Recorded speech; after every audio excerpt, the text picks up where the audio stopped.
felt like it was 3 different games. Obviously we liked the way we started. Thought we were really moving our legs and moving the puck well early on and created some chances, which was exciting, but we were not able to sustain it. And then UCONN elevated their game as well. So I think we went down a step, and they definitely came up, and they really tilted the ice on us in the second period. We weren't nearly tight enough in our own zone around our net. You didn't get under sticks and didn't box bodies out. So it was a quick turnaround for them. And then I thought we got our footing better in the third. It was fairly even, and then we started to get some momentum by putting a few shifts together in the third, and were able to get a goal to tie it up. And then the overtime was, I thought we did some nice things there, but we didn't score, and then it's kind of a crazy goal, funny bounce from behind the net with their guy, and Cutter was in the right spot. So all in all, we'd like to be more consistent, I think, with our play, and be able to weather the dead parts of the game much better than that. But probably both coaches, Cav and I, would both say that the momentum swings were too large. We weren't able to stem theirs, and we were able to ride out ours probably longer than he would want. So probably made for a more exciting game for the fans than the coaches would like, but in the end, we're happy we came away with the win. What was the message in between the second and third periods? Repeated or not a lot of the words. No, we knew we definitely slowed down. I think our pace slowed down and our desperation slowed down, and we got very light in the defensive zone, and you can't do that in Hockey East against a good team like that. So hats off to them. They were able to generate and create some offense, but we know we have to be tighter than that.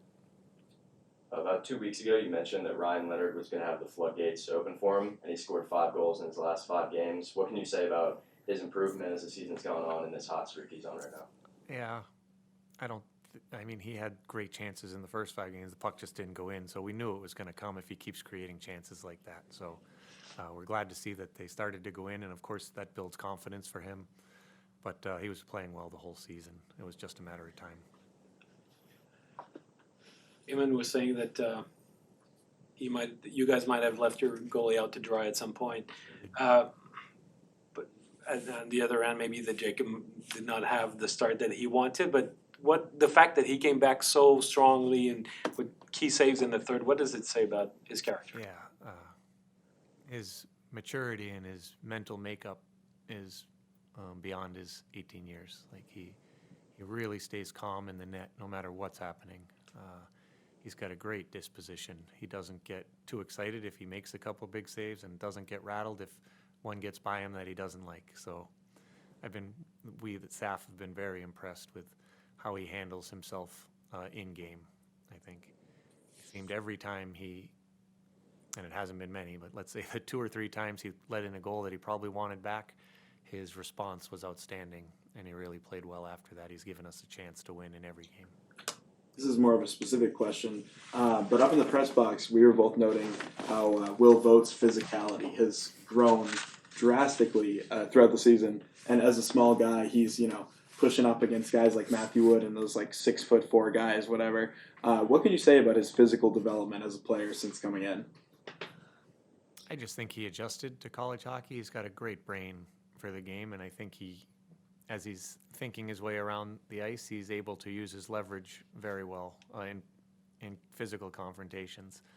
You wouldn't expect it from one of, if not the smallest guy on the ice, but he's thinking ahead, so he's able to get body position and use leverage and probably surprise guys.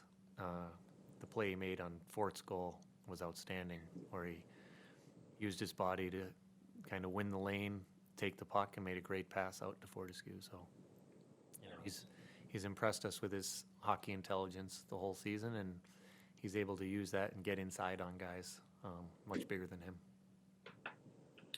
Yeah, it always seems that great teams find a way to win. We've got a pretty large or medium-sized sample of hockey so far this season. Would you call this team a great team?